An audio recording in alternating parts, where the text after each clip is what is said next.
O mundo que nós vamos deixar para os nossos filhos depende muito dos filhos que nós vamos deixar para esse mundo. Claro. Aí uma questão mais séria. Que filhas e filhos estamos deixando?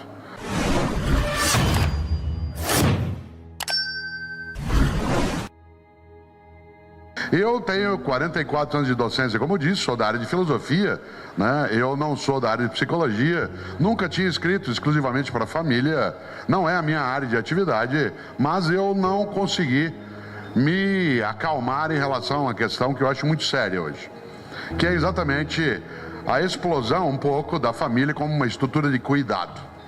Aquela em que ajuda, por exemplo, a criar homens e mulheres que no futuro sejam capazes de não degradar a vida, degradar o ambiente, degradar a convivência.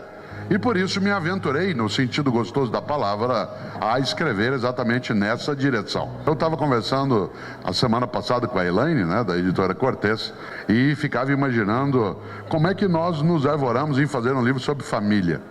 Afinal, repito, eu sou da área de filosofia, mas também sou educador, né? E nesse sentido, havia uma possibilidade de escrever nessa direção. Mas o que mais me trouxe esse tema à tona foi a minha angústia mesmo.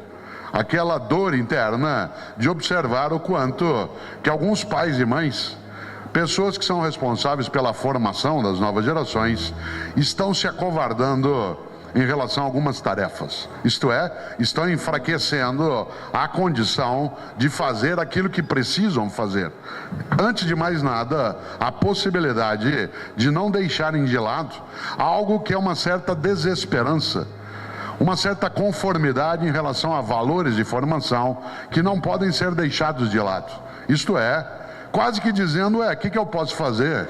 Eles são assim. O que eu posso fazer? Essa nova geração é desse modo. E é claro que essa nova geração é maravilhosa, magnífica, conectada, né, simultânea, mas ela tem uma série de lacunas que tem responsabilidade na nossa capacidade educativa. Eu uso uma frase há muitos anos, que alguns até acham que é da minha autoria, quem dera, ela não é da minha autoria, mas ela circula na internet como se eu fosse o autor. A frase não tem um autor direto, mas é uma frase antiga que diz: o mundo que nós vamos deixar para os nossos filhos depende muito dos filhos que nós vamos deixar para esse mundo. Claro. Aí uma questão mais séria. Que filhas e filhos estamos deixando? Serão homens e mulheres que tenham decência, capacidade de partilha, solidariedade, capacidade empreendedora, inteligência, honestidade, acima de tudo, a compreensão de algo que outro dia até colocaram como sendo um mote muito forte, algo que eu sempre digo, a capacidade de serem pessoas que tenham vergonha na cara. Há alguma coisa aí que a gente não pode deixar de prestar atenção. Isto é, uma coisa que a gente toca num dos capítulos do livro, do Família, Urgências e Turbulências, nem sempre o pai e a mãe conseguem todo sucesso naquilo que desejam. Uma das questões mais sérias que a gente ouve hoje é o pai ou a mãe, ou aquele que criou, dizer: eu não sei o que foi, eu fiz tudo para o meu filho ser decente, fiz tudo para ele dar certo, e não aconteceu. Claro que isso é possível. Uma das coisas que pai e mãe precisam ter clareza, e não só pai e mãe que dá a luz, porque é claro, pai e mãe, estou usando aqui no sentido metafórico, daquela pessoa que ajuda a criar. Há muitas mulheres que são mães, mas não deram a luz. Há muitos homens que são pais, mas não geraram. São, isso sim, pessoas que afetivamente acolheram outras. E nessa hora, ao falar aqui de pai e mãe, eu estou incluindo o famoso que aparecia na escola, pai, mãe ou responsável, né? Estou falando também, claro, dos responsáveis aí, né, como pai ou mãe, que de alguma maneira, vez ou outra, se queixam de não terem conseguido, de um certo modo, criar as suas crianças de modo que elas seguissem uma rota que não fosse negativa. E é interessante, porque a nossa capacidade tem limite de formação. Seja como professor ou professora, seja como responsável pai ou mãe. É necessário, acima de qualquer coisa, também não esquecer que as pessoas têm liberdade, têm autonomia. E nós temos sim de formar crianças e jovens para que sejam autônomos e que tenham algo decisivo na vida, que é disciplina. Disciplina de vida, disciplina de trabalho, disciplina política.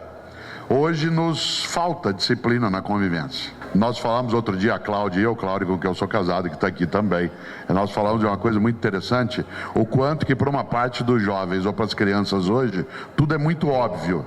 Isto é, ela olha o que a família tem, a possibilidade dela sair para jantar fora de vez em quando, comer um lanche, de poder estudar numa escola que seja adequada também para ela, de poder ter algum celular, e acha isso meio óbvio. Não enxerga o esforço que tem por trás disso por parte, por exemplo, dos adultos, dos pais e das mães. Vou dar um exemplo que você imagina. Tem gente aqui nesse auditório, nesse espaço da Livre Cultura, tem gente que nunca foi, por exemplo, a Porto Seguro. Teu menino de 16 anos já foi na formatura da escola.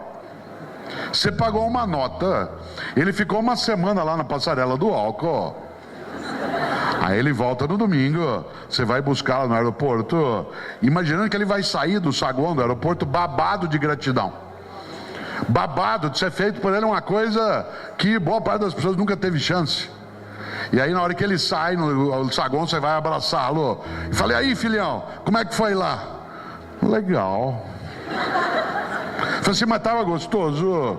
Normal. Aquele tédio, aquela coisa de que tudo é meio óbvio. Cuidado. Contardo Caligares, que também lança livros aqui, né? O Contardo costuma dizer algo que vale. Ele diz: uma parte dos jovens hoje, eles parecem adultos em férias. Ele passeia, ele vai comer fora, ele vai ao cinema, ele tem folga, ele só não trabalha. Não estou falando, é óbvio, do desempregado. Estou falando, é claro, daqueles que são vitimados pela incapacidade hoje, ou impossibilidade, espero que momentânea, né, de não conseguirem a dignidade de um trabalho.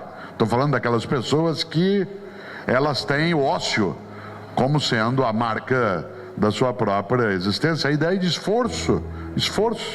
Olha que coisa, o menino ou a menina que confunde algo perigosíssimo, que a gente discute no livro, que é não confundir desejos com direitos.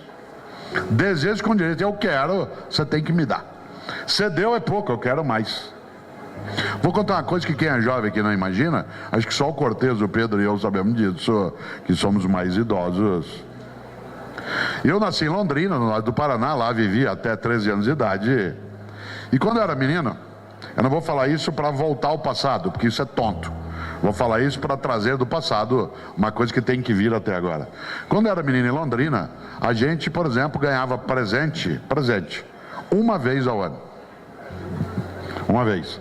No aniversário da gente. No meu caso, 5 de março. Ou, no máximo, 2. Também no Natal, no aniversário de Jesus.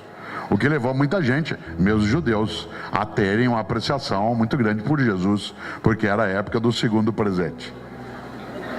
Isso significa que quando eu ganhava alguma coisa em março, eu tinha que fazer algo inacreditável: cuidar. Se eu ganhasse um caminhãozinho, uma roda, uma bicicletinha, um Ford Apache, que não era politicamente incorreto na época, um postinho de gasolina, e eu tinha que cuidar, porque eu só ia ter outro no final do ano. A ideia de cuidado era decisiva. A família, ela não pode ser gerida como uma estrutura democrática na qual todos tenham os mesmos direitos, todos têm a mesma igualdade, todos têm a mesma capacidade digna, mas a autoridade é necessária. A autoridade, insisto, é diferente de autoritarismo. Uma palavra que eu não fujo no livro e que foi objeto de várias conversas entre mim e o Paulo Gebaile, é que a pessoa diz assim: mas o que eu vou fazer com meu filho que não me obedece? Vou castigá-lo. Claro, a gente se refere à palavra castigo de um modo muito temeroso. Mas qual é o nome que você dá àqueles que forem presos pela Lava Jato? A prisão é o quê? É a responsabilização. Podemos chamar de castigo. Qual é o castigo para alguém que é patife? Ficar detido, perder a propriedade que acumulou de modo indevido? Qual é o castigo para alguém que ultrapassa a velocidade nas marginais e fica sem a carteira de habilitação? fica sem a carteira de habilitação e vai ter que dirigir de novo após fazer cursinho na escolinha de trânsito. Não adianta querer subir a velocidade, tem que fazer a escolinha até poder conseguir essa condição. Qual é o castigo que eu, Cortella, tenho se eu não escrever um livro que seja adequado? Isto é, qual é a consequência? Não tem público, não tem leitor. Qual é o resultado se eu usar um livro como esse e copiar trechos de outros livros que não sejam da minha autoria? Eu serei, atenção, responsabilizado. Tá bom, meus pais chamavam essa responsabilização de castigo. A gente não gosta da ideia porque castigar parece algo brutal. Não necessariamente. Vamos substituir a palavra, se a gente tem medo dela. Uma criança e um jovem tem de ser responsabilizado por aquilo que faz. Isto é, ele não pode ficar impune. Como diz a presidente do STF, a ministra Carmen Lúcia, imunidade não é sinônimo de impunidade. Imunidade não é sinônimo de impunidade. Nossas crianças e jovens têm uma série de imunidades que a legislação coloca e que precisa sê-lo, mas ela não pode ser sujeito de impunidade. Isto é, aquilo que eu faço não tem consequência. Ao contrário, a Lava Jato nasce pequenininha e ela nasce na tua casa ou na minha. Ela nasce também quando a gente distrai, desvia, esquece de tomar a providência que tem de tomar e, acima de qualquer coisa, é incapaz de colocar para as pessoas as consequências. Isto é, se você fizer isso, você vai ficar sem celular, sem internet, vai ficar sem o teu passeio. Qual a idade que você vai fazer isso? Eu não tenho toda a clareza para isso, porque não é minha área, mas eu posso palpitar, e palpito no livro. Por exemplo, uma criança até 5, 6 anos de idade, quem aqui é da área de educação infantil ou do Fundamental 1 sabe disso, ela não tem ideias abstratas. Ela não é tão capaz de abstrações. É difícil eu discutir com uma criança de 5 anos noção de valor ou de justiça. Não faça isso com a tua amiguinha, porque não é justo. Não bata no teu colega na escola, porque não é certo. E eu já vi um dia uma professora de educação infantil numa escola fazer uma coisa que eu fiquei boquiaberto, porque funcionou. Uma criança, toda hora, ela empurrava outra para que ela tropeçasse. E a professora, em vez de ir lá fazer o que eu tinha vontade, que era pegar pela orelha e dar um safanão, uma coisa absolutamente equivocada, ilegal e, acima de tudo, antieducativa, a professora fez algo que é pedagógico. Ela foi lá e, de maneira afetiva, mas firme, segurou no ombro da criança, firme, sem machucá-la, mas para ela sentir a intensidade, e disse: não faça isso, porque se você não fizer, você vai ficar mais bonita. Na hora a criança parou de fazer. Porque qualquer criança gosta de ser mais bonita. Ela começa a gostar de ser feia depois que ela passa por algumas situações em que parece que ser bandido é mais elogiável, ser canalha é mais heroificante, né? Ser patife é diferente de ser otário e assim por diante. Claro.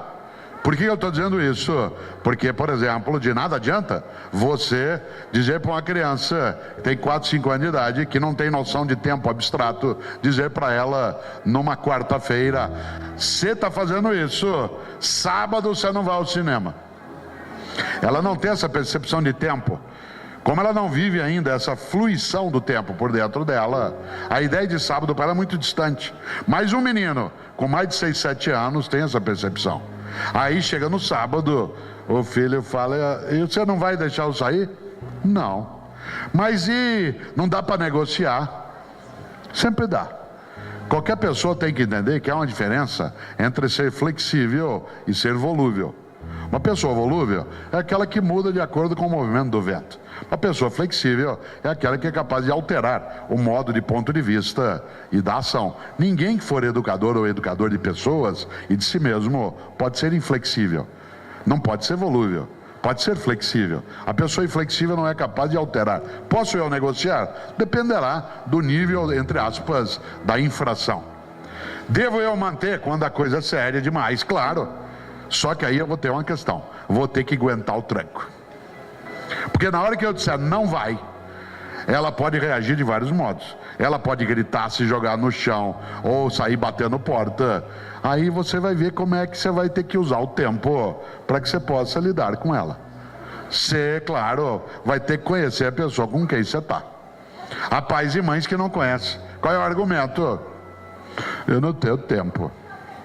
Eu trabalho o dia todo, é verdade. A gente tem um tempo que esgotante no trabalho. Mas, lembre-se de algo que a gente fala no livro. Prioridade é uma coisa que não tem plural. Prioridade é uma palavra que não tem S. Se você disser eu tenho duas prioridades, é porque você não tem nenhuma. Aliás, porque a palavra prioridade exige ser exclusiva. Você pode ter uma prioridade, resolver, e depois você vai lidar com outra. Qual é a tua prioridade em relação à família? Qual é o teu desejo? Eu preciso sobreviver, mas qual é o modo? Qual é a circunstância? Como é que eu estou usando o meu tempo? Qual é a minha prioridade em relação à família? Eu não tenho tempo de ficar com os meus filhos. Deixa um deles entrar no mundo da droga. E aí não é 1 hora por dia, às vezes é 1 ano, 10 anos. Essa nova geração exige de nós mais esforço, mais inteligência, mais capacidade. Vai ter que inventar. Eu nunca esqueço minha filha Carol, né, que mora em Florianópolis, que é a mãe de 2 dos meus netos. Ela hoje tem 37 anos.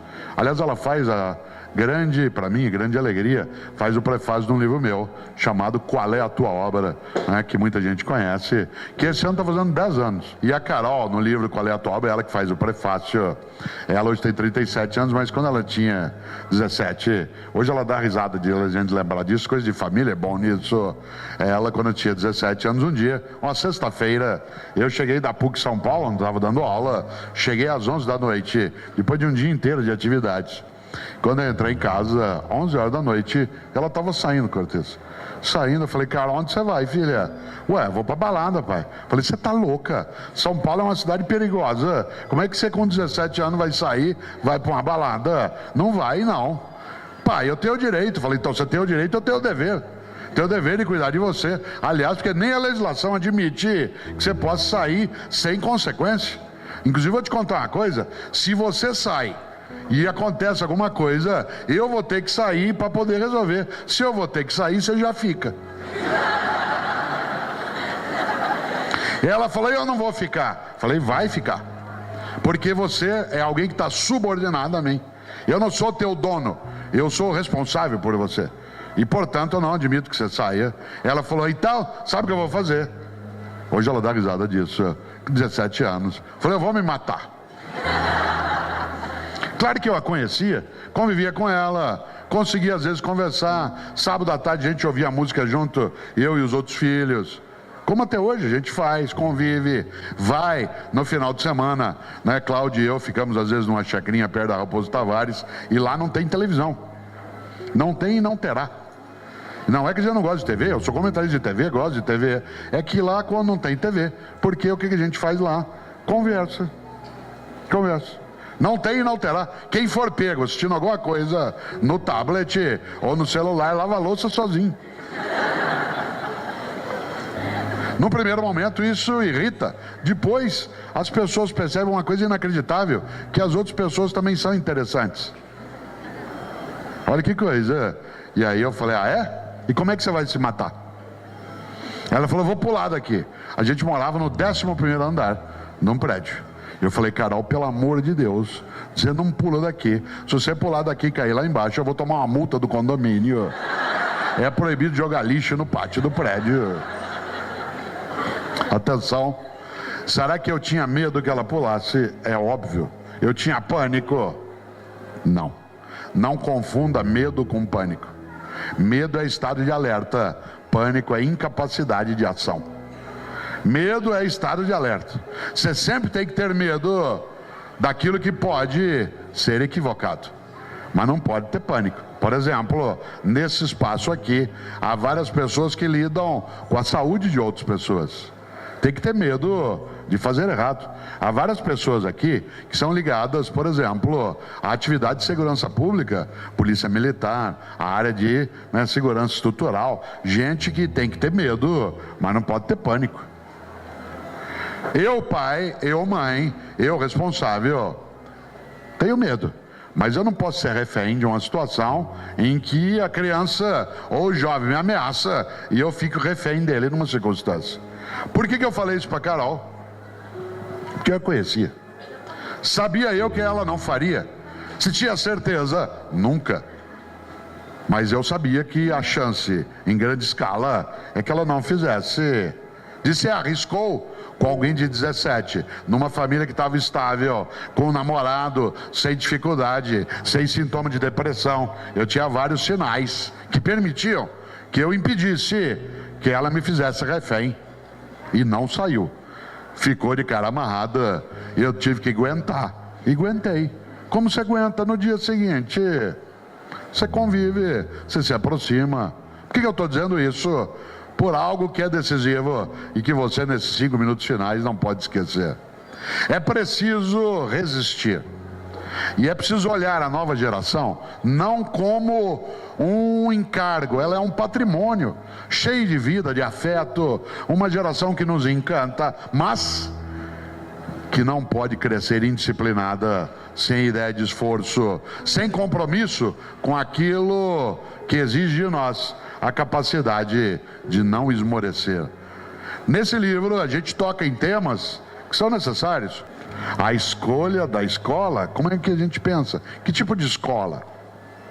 Qual é a escola? Depende do que você terá. Por exemplo, o André e a Ana Carolina, que são 2 dos meus filhos, quando eles terminaram o ensino fundamental numa boa escola privada, que eu acreditava nela, como acredito, eles foram fazer o ensino médio em escola pública, no colégio, na época, escola estadual, né, Fidelino de Figueiredo e Santa Cecília, e fizeram lá um ensino médio inteiro.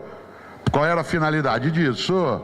Que eles convivessem com outro tipo de circunstância. Quem eram os colegas dele na escola? Alguns eram filhos de professores, como eles, ou de médicos, mas outro era filho de ambulante, do zelador do prédio ao lado, e vai aprendendo.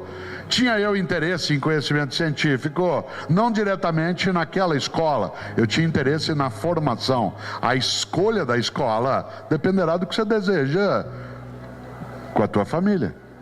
Outra discussão que a gente faz no livro, que o Paulo e eu desenvolvemos durante um bom tempo, e a questão da orientação sexual. Aliás, tem um capítulo chamado A Orientação da Orientação Sexual.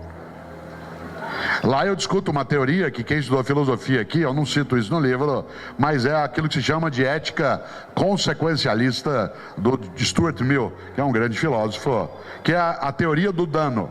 Você avalia alguma coisa como boa ou ruim socialmente, isto é, o campo da ética, pelo nível de dano que ela produz. Por isso, quando um pai diz para mim, meu filho é homossexual, eu digo, ah, mas isso faz mal. Eu pergunto, para quem? Não, faz mal para ele. Eu digo, por quê? Não, é porque isso não é certo. E por que não é certo? Não, é porque eu não gosto. Bom, então faz mal para você.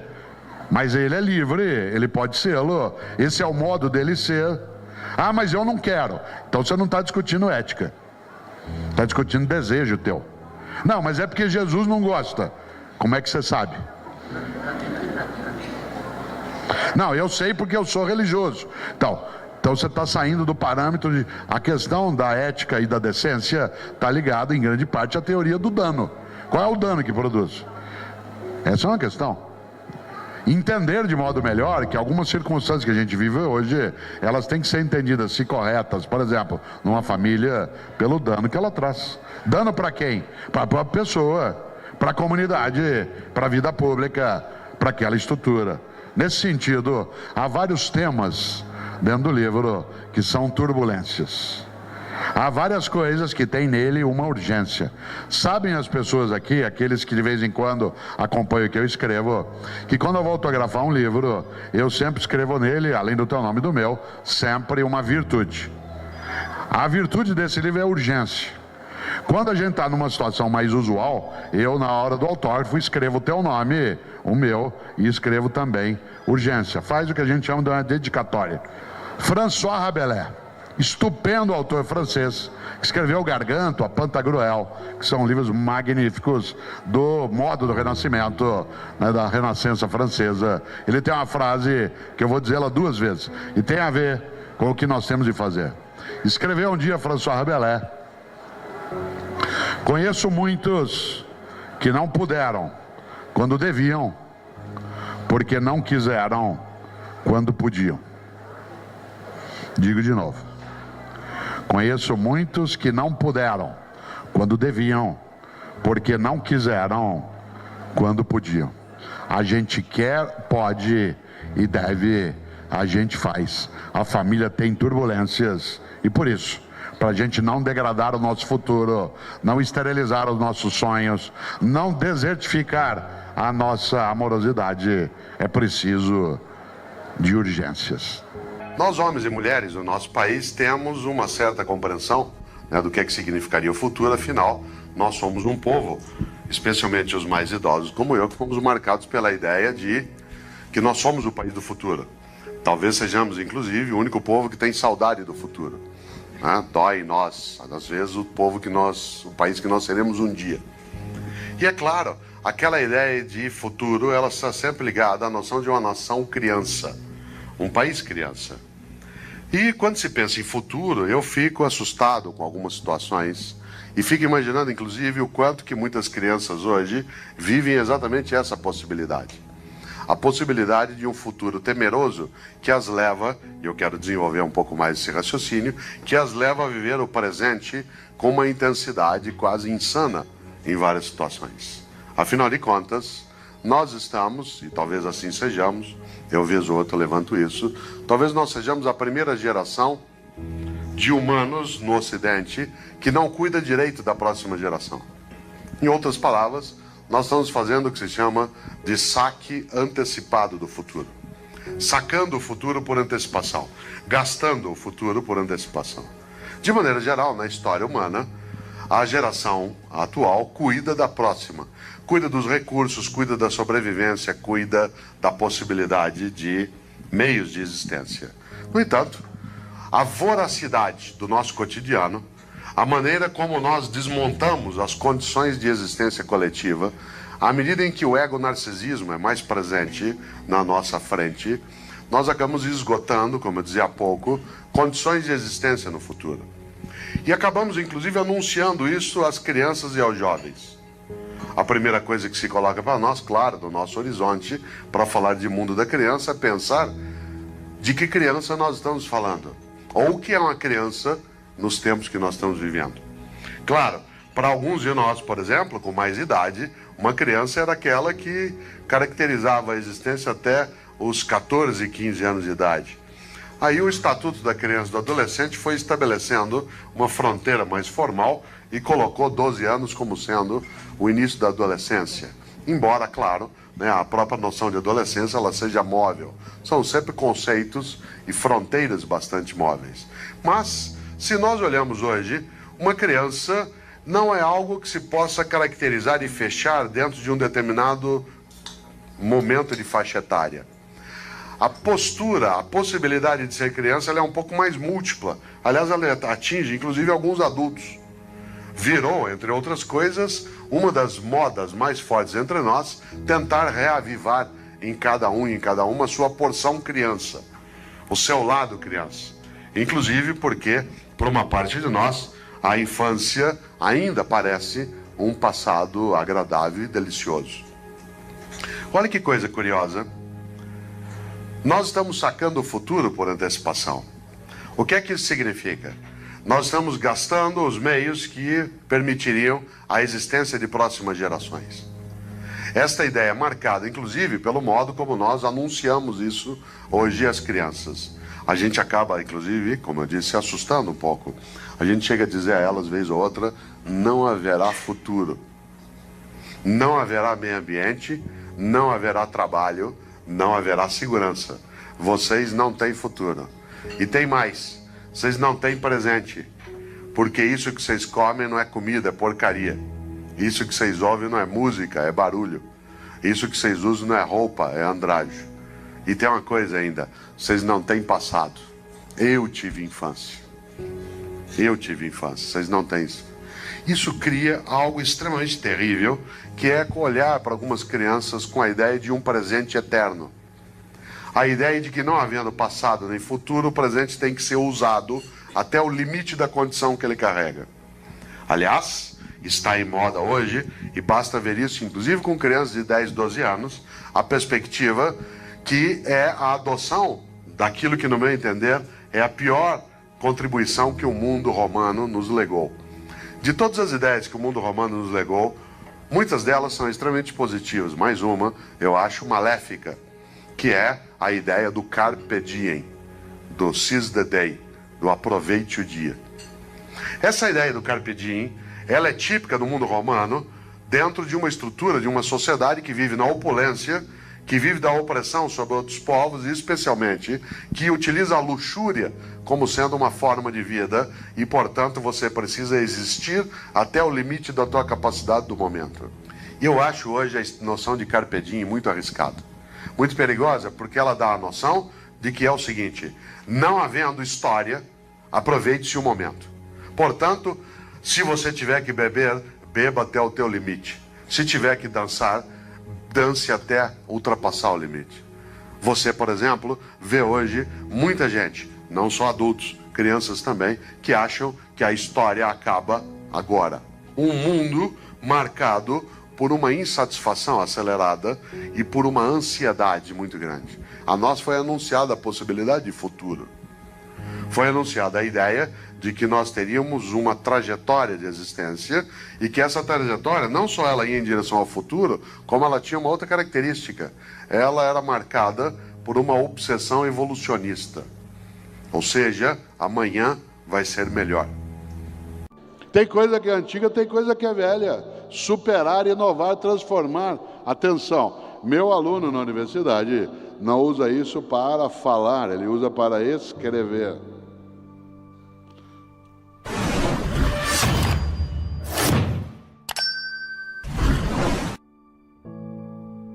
Escrever. Quer falar com teu filho agora? Liga para ele, ele não responde. Manda uma mensagem, ele responde.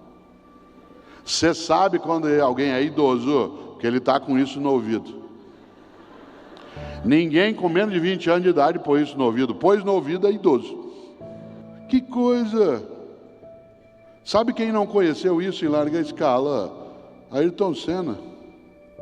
Os Mamonas Assassinas. Renato Russo conheceu, mas não conheceu outras coisas. 20 anos do Google. O Face é de 2004. Isto é, tem 14 anos. Junto com o Facebook, em 2004, foi criado o Orkut. Orkut. Cadê? Foi-se. Já imaginou? Em 2011, atenção, 2011 o Orkut tinha milhões de pessoas a ele conectadas, inclusive aqui. Foi embora. Aliás, existia uma comunidade no Orkut que eu apreciava, chamada Eu Tenho Medo do Mesmo. Eu gostava demais, porque o Cortella tem muito medo do mesmo. A mesma praça, o mesmo banco, o mesmo jardim, as mesmas flores. No mundo de mudança e velocidade, já imaginou você ficar prisioneiro do mesmo? E ali tinha uma comunidade no Orkut, chamada Eu Tenho Medo do Mesmo. Sabe no que ela era inspirada? Naquela plaquinha que fica em alguns elevadores que diz, antes de entrar no elevador, verifique se o mesmo encontra-se ali parado. Já imaginou, você abre a porta do elevador e o mesmo está lá dentro te esperando, pronto para te pegar. Aliás, tem gente que tinha que ter uma plaquinha dessa na cabeça antes de entrar, verifique se o mesmo encontra-se ali parado. Parado. Atenção, superar, inovar, transformar. A sorte segue a coragem. Esse subtítulo é o nome de um livro meu que saiu esse ano, A Sorte Segue a Coragem, que trata exatamente desse tema. Ele dá sequência a 2 outros mais antigos meus, um chamado Qual é a Tua Obra e o outro chamado Por que Fazemos o que Fazemos. Pois bem, no livro A Sorte Segue a Coragem eu lembro uma coisa. O que é sorte? No mundo de mudança e velocidade. Sorte não é só a ocasião favorável. Sorte é a circunstância. Sorte é uma ocasião, uma oportunidade que você, sem dúvida, só aproveitará se tiver coragem. Por exemplo, será que pode acontecer coisa na tua vida que favorece se você estiver atenta ou atento? É lógico. Se você estiver desatento, não adianta o cavalo passar arriado. E coragem não é uma disposição eufórica, que é assim, vamos que vamos. Claro que não. A coragem tem que ser preparada. Atenção no que eu vou dizer. Coragem não é ausência de medo. Coragem é a capacidade de enfrentar o medo. Gente que diz que não tem medo não é corajosa, ela é inconsequente. Antes de eu sentar, eu olhei para ver se a poltrona estava aqui. Mas você diz, Cortella, para que ela estava aqui agora há pouco? Mas num palco que mexe. Coragem não é ausência de medo, é a capacidade de enfrentar o medo. Eu, Cortella, estou usando muleta há um tempo e eu preciso aprender a fazê-lo com medo de cair. Quem aqui é cadeirante sabe que você precisa de coragem para aprender a fazer alguns movimentos, a praticar algum esporte, porque a gente tem medo. Não confunda medo com pânico. Pânico é incapacidade de ação, medo é estado de alerta. E coragem é a capacidade de enfrentar o medo. Por exemplo, eu criei meus filhos e ajudo com os meus netos, não deixando que eles deixem de ter medo, mas fazendo com que eles possam ter coragem. Você vai atravessar uma rua, a criança tem que ter medo de ser atropelada, mas tem que ter coragem para se preparar, olhar para lá e para cá e passar. Você tem medo de se afogar numa lagoa aqui perto ou num rio, ainda bem, mas tenha a coragem de aprender a nadar e fazê-lo. Por exemplo, tem gente aqui que tem medo de avião, isto é, todo mundo que for inteligente. Osíris Silva, grande engenheiro, nascido em Bauru, um dos homens que ajudou a criar a Embraer, ele tem uma frase que é verdadeira, ele diz, há dois tipos de passageiros, os que dizem que tem medo de avião e os mentirosos. Eu viajo de avião quase todo dia, amanhã cedo Pedro e eu vamos pegar o avião para São Paulo. Primeira coisa que eu faço quando eu entro no avião, se o piloto estiver na porta, é falar, o senhor tem medo de avião? Se ele falar que tem, eu faço um voo sossegado. Porque se ele tem medo, o que ele faz? Se prepara, organiza, estrutura e vai. Se ele falar assim, o senhor tem medo de avião? Imagina, eu faço isso há 20 anos, eu entro em pânico. Eu falo, e se tiver uma tempestade? Na hora a gente vê o que faz. Há um mês e meio, o Pedro e eu estávamos indo para o Rio para gravar um dos episódios do Porta dos Fundos, né? Que foi ao ar já, e que eu participo dele nos créditos, porque o do Vivier faz um filósofo, o Sócrates, só que hoje, tentando fazer filosofia na casa, com a mulher, com o cachorro, com gente chegando, com o celular tocando. Como é que dá para fazer filosofia assim? E quando termina, nos créditos, estou eu, Judite, né, que é um quadro clássico dele, Judite, não me larga aqui, por favor, é Cortella, não é Portela, e aí vai. Ora, quando nós fomos pousar no Rio de Janeiro, Pedro se lembra disso, estava belíssima aquela manhã no Rio, quando ele foi pousar, ele arremeteu. Que não é uma sensação agradável, mas ela é necessária. Ele arremeteu. Por que o piloto arremeteu? Claro que ele não deu a explicação no momento que arremeteu, porque ele estava preocupado em estabilizar a aeronave. Mas assim que ele estabilizou, ele disse, bom, arremetemos porque a visão ficou prejudicada e para evitar algum problema, eu preferi arremeter. Que alegria que deu daquele piloto, que em vez de dizer, vamos ver o que dá. Quem sabe a gente tem sorte. A sorte segue a coragem, mas repito, a coragem não é só uma disposição eufórica, você precisa prepará-la. Uma pessoa excelente é aquela que faz mais do que obrigação. Quer ver um exemplo? Aqui nesse espaço tem professoras e professores, e também tem professoras de educação infantil, que é uma das áreas mais complicadas da atividade educacional escolar. Você numa sala de educação infantil, com 20, 25, 30 crianças de 5 anos de idade, cada uma delas é uma bomba ambulante. Você vai socorrer essa aqui, a outra sai correndo, você vai pegar, a outra pula o muro, você vai atrás, a outra fura o olho da outra. Você passa o tempo todo assim, em estado de tensão. Aliás, uma parte das famílias notou isso na pandemia. Quando as crianças não indo para a escola, percebeu que educação escolar é uma atividade profissional. Exige dedicação, esforço, junção, paciência. Muita gente perdeu a paciência. Interessante, Porque às vezes você, professora, alguns professores de educação infantil, não são tantos, mas professoras, a maioria, às vezes você só tem um momento de descanso, na hora do teu intervalo. Na hora do teu intervalo. E às vezes você está saindo da sala de aula para ir tomar teu chá, comer tua bolacha, que é o que nos dão na escola. Você está andando, quando você olha para trás, fica uma menininha de 5 anos. Você fala assim, meu Deus, volto, pergunto o que foi e perco o meu intervalo.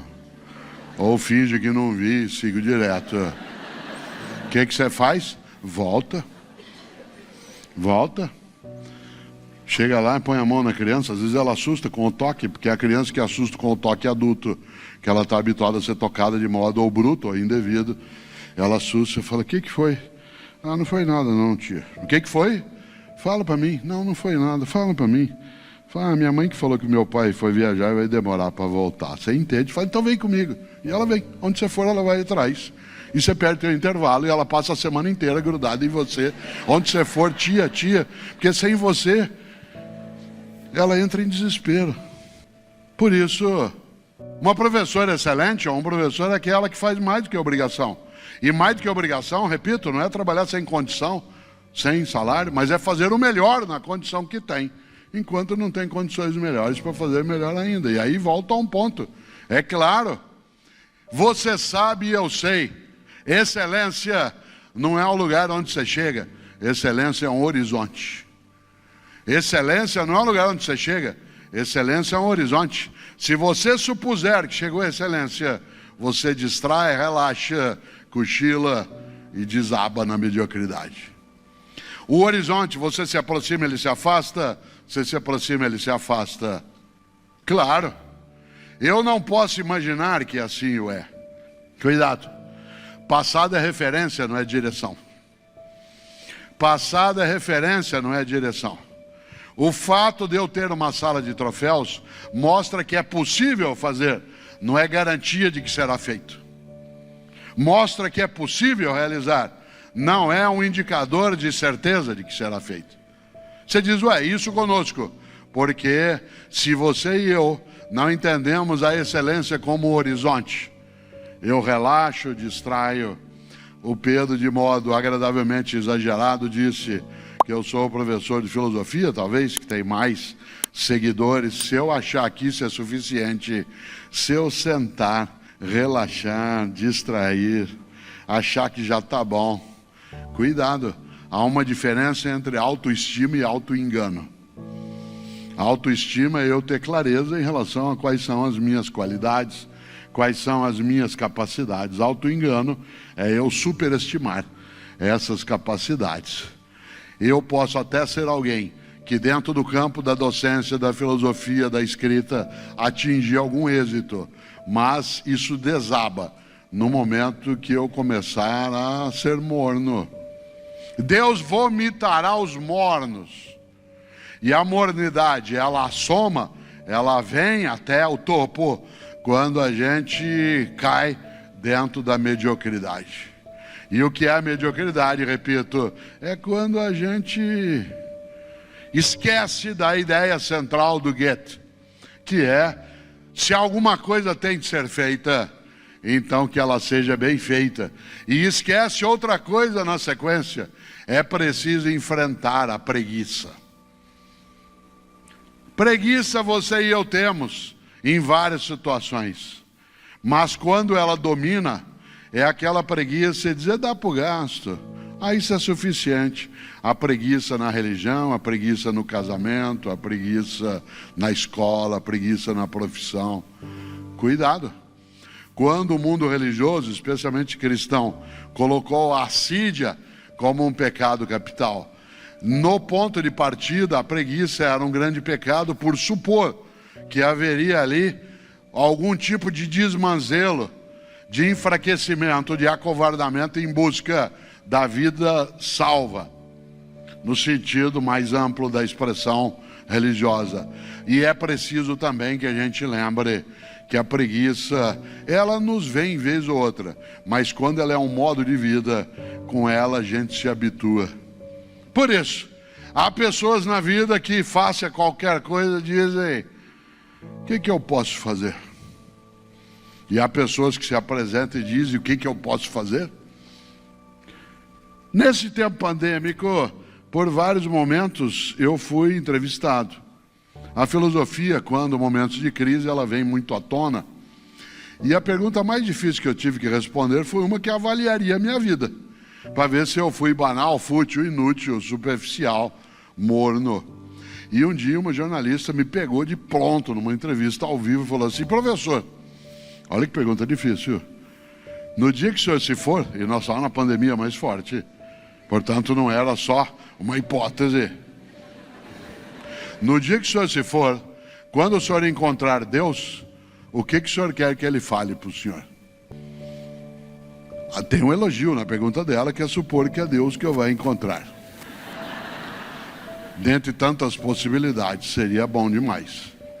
Mas tinha uma questão mais séria por trás, que é, no fundo, como é que eu terei a aferição daquilo que fiz na vida? Não é que alguém tem de aferir fora de mim, mas eu tinha que, na resposta, aferir eu mesmo. Quase eu brinquei com ela, e eu fiquei com vontade de brincar. E eu quase respondi para ela uma coisa que um dia eu caí numa armadilha em Belo Horizonte, num congresso de enfermagem. Eu sabia aquela história e caí assim mesmo, porque era um congresso com 2.000 enfermeiras, e era como esse, não tinha debate. Ao final, na hora que terminou, eu agradeci. Na hora que eu estava saindo, uma enfermeira falou assim, professor, eu falei, oi, o senhor pode responder uma pergunta antes de ir embora? Eu disse, claro. Ela falou, o que o senhor quer que fale do senhor no teu velório? Eu pensei, fiz uma volta por Platão, Aristóteles, Parmênides, Heráclito, Zenão, Anaxímenes. Falei uns 6 minutos, enquanto eu falava eu pensava, vou dar o troco nessa enfermeira, ela vai ver.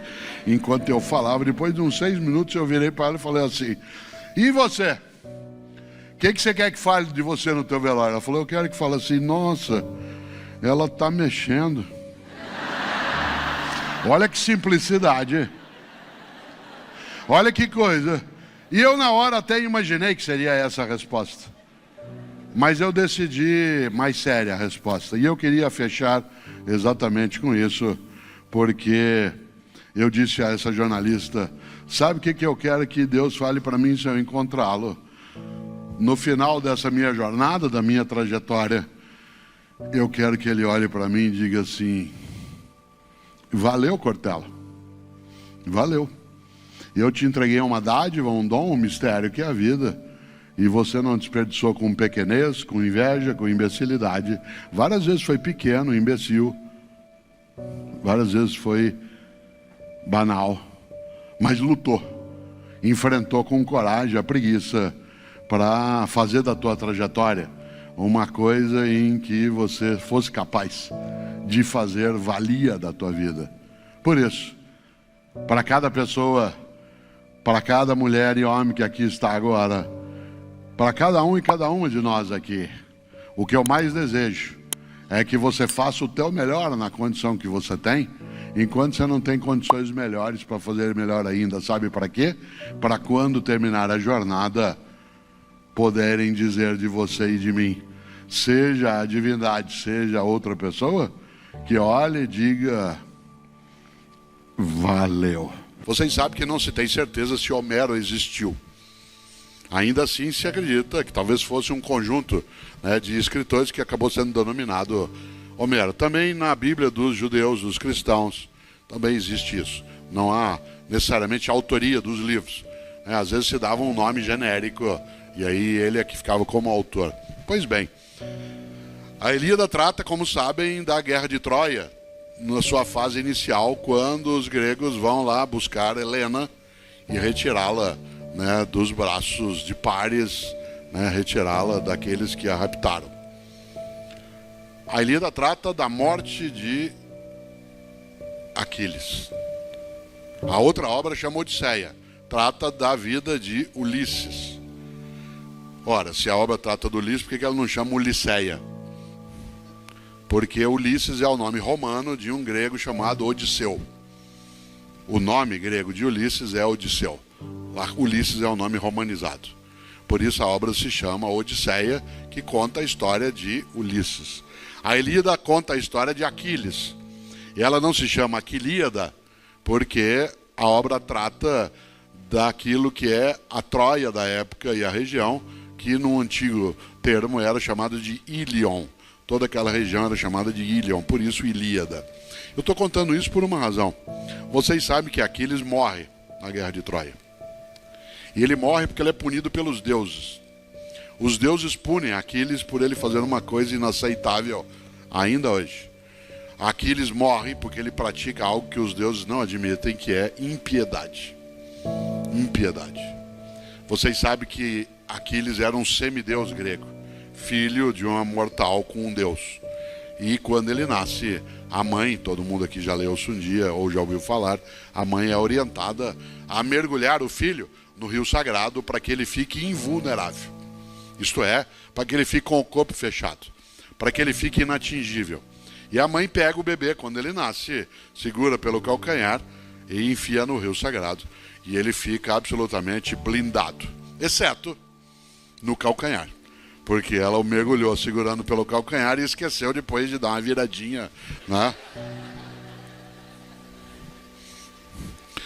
Esses relatos são maravilhosos. Aquiles morre com a flechada no calcanhar. Aquiles, aliás, ele morre porque Aquiles achou que não tinha um calcanhar de Aquiles. Aquiles achou que era invulnerável por completo, e ninguém o é. Aquiles achou que era inatingível por completo, e ninguém o é. Por isso Aquiles morreu com uma flechada no calcanhar, porque achou que não tinha um calcanhar de Aquiles, mas o Aquiles tinha um calcanhar de Aquiles, que era o próprio calcanhar. E a história mostra que os deuses permitiram que os troianos atingissem Aquiles no calcanhar, porque ele praticou impiedade. Ele matou em combate o filho do rei de Troia, e em vez de entregar o filho para os pais poderem sepultá-lo, chorá-lo, honrá-lo, ele decidiu humilhar os derrotados. E ele amarrou o corpo do filho do rei de Troia numa biga, aquele carro de 2 cavalos, e em vez de entregá-lo à família, para que a família o desse a ele um sepultamento e pudesse pranteá-lo, chorá-lo, ele ficou com o cadáver na frente das muralhas de Troia, arrastando para lá para cá até destruir o cadáver. Impiedade. Uma pessoa ímpia é aquela que vence e humilha, derrota e ofende, ultrapassa e esmaga. Piedade é uma virtude. É a virtude de vencer sem esmagar, derrotar sem ofender, ultrapassar sem humilhar. Aquiles ensina na Ilíada que não se admite a impiedade. Nesse sentido, a obra segue, e vocês sabem que a Odisseia, ela fala da volta dos gregos após a vitória. Por isso a história ali de Ulisses. A volta, a Odisseia, conta o retorno que demorou 10 anos. Olha que coisa. No relato, eles demoraram 10 anos para ir, a guerra demorou 10 anos e Ulisses demorou 10 anos para voltar. 30 anos, como o que me separa do meu primeiro livro. Foi a minha Odisseia. Olha que interessante. Quando Ulisses volta, ele encontra várias coisas pelo caminho que podem ameaçá-lo. Mas ele consegue voltar para os braços de Penélope, sua esposa, que o aguardara por 30 anos, imaginando que ele voltaria um dia. Na Odisseia tem uma das cenas mais bonitas que eu já li. Eu não posso lê-la de novo sempre, porque eu sempre me emociono. Quando Ulisses saiu, ele tinha um cão chamado Argos. E, claro, faz parte da história, né? Uma história cheia de deuses, mitos. O cão sobreviveu esses 30 anos da guerra. E ele estava bem velhinho. E o cão não morreu enquanto Ulisses não voltasse. Uma das cenas mais bonitas, em forma de verso, da Odisseia é que quando Ulisses entra no palácio, o primeiro que vem recebê-lo é o cão, Argos, que corre até ele, lambe os pés de Ulisses e morre. É uma cena assim que você fica impactado pela beleza. Você sabe que nenhum dos troianos quase sobreviveu. O único que sobreviveu, que dos poderosos, se chamava Enéas. Enéas fugiu no relato da mitologia e foi para a região hoje que a gente chama de Itália. E lá ele fundou um reino, no país dos latinos, na região do Lácio, na Itália. Essa história do único dos troianos de nobreza que sobreviveu é contada por Virgílio na obra Eneida, que não chama Eneida à toa. Não sei se você sabe, Virgílio é a pessoa que vai conduzir o maior dos escritores italianos na história, Dante Alighieri, no seu passeio atrás de Beatriz.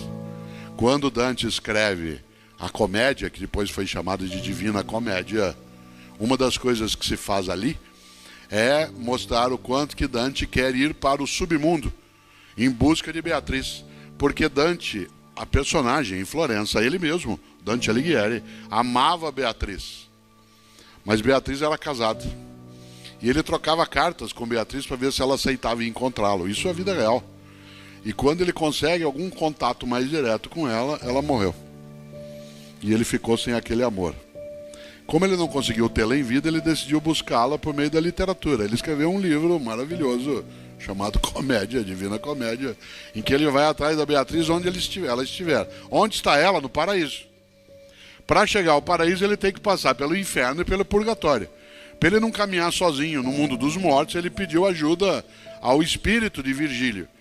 Virgílio que escreveu a Eneida essa que conta a história de Enéas, o único dos grandes nobres de Troia que sobreviveu quando da vitória dos gregos. Aliás, na obra, a grande obra Divina Comédia, ele vai. A primeira frase da obra Divina Comédia é nel mezzo del cammino de nostra vita, no meio do caminho da nossa vida, porque assim começa Dante para dizer que ele estava por volta de 30 anos de idade quando ele foi atrás de Beatriz. Por isso, no meio do caminho da nossa vida. Um dia, Olavo Bilac, um dos nossos maiores poetas, escreveu um poema chamado Nel mezzo del cammino, cheio de coisas, cheio de rebusques. Um mineiro insolente, maravilhoso, chamado Carlos Drummond de Andrade, disse: no meio do caminho tinha uma pedra. O que tinha era uma pedra no meio do caminho. Olha que coisa maravilhosa. Quando as literaturas vão se juntando e você pega lá um homem de Itabira, Carlos Drummond de Andrade, liga com Olavo Bilac, que liga por sua vez com a primeira frase, né, da Comédia de Dante, que conta a história de uma busca de um amor conduzido no mundo dos mortos por Virgílio, que escreveu a Eneida, que relata a história de Enéas, quando ele escapa vivo da guerra, e esse Enéas que tinha sido enfrentado pelos gregos que tiveram o seu herói Ulisses, o rei de Ítaca, e Aquiles que morre, porque não sabia que tinha um calcanhar de Aquiles. Um dia, o professor Flávio de Jorge, numa dessas atividades, estava declamando a Ilíada em grego antigo, bem forte, na sala de aula, no sábado à tarde. E enquanto ele declamava a Ilíada, uma hora ele viu um menino sentado ali, uns 18, 20 anos de idade, virou para o menino e falou assim: você já leu a Ilíada? E o menino abaixou a cabeça e fez aquela cara que a gente faz quando acha que tinha que ter feito alguma coisa e não fez. E falou assim: não, eu não li. O professor Flávio começou a chorar. Saiu da frente da sala, foi até lá, abraçou o menino bem forte e disse assim: eu te invejo muito, eu já li.